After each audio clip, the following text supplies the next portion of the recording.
Hey there, future finance whizzes. Welcome back to our channel, where we break down the latest tech and banking hacks to make your life easier.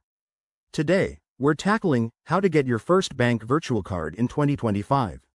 If you're tired of carrying physical cards or want an extra layer of security for online shopping, a virtual card is your new best friend.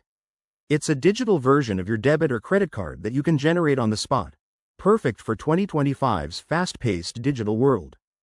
First things first, let's get started with the basics. Step 1.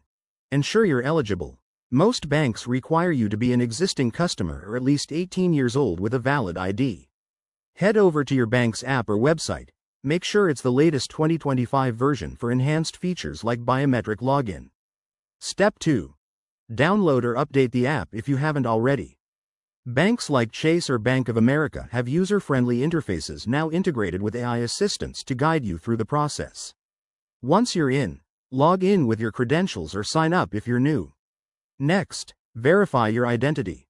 This is crucial for security in 2025, so be prepared to upload a photo of your ID or go through a quick facial recognition scan. Don't skip this. It's what keeps your info safe from scammers. Now, the fun part. Request your virtual card.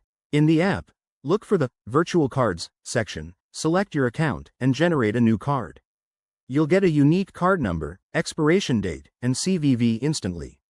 Customize it if you want, like adding limits to prevent overspending. Finally, activate it right away and start using it for online purchases.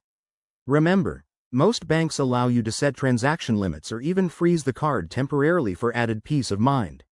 There you have it. That's how you snag your first virtual card in 2025.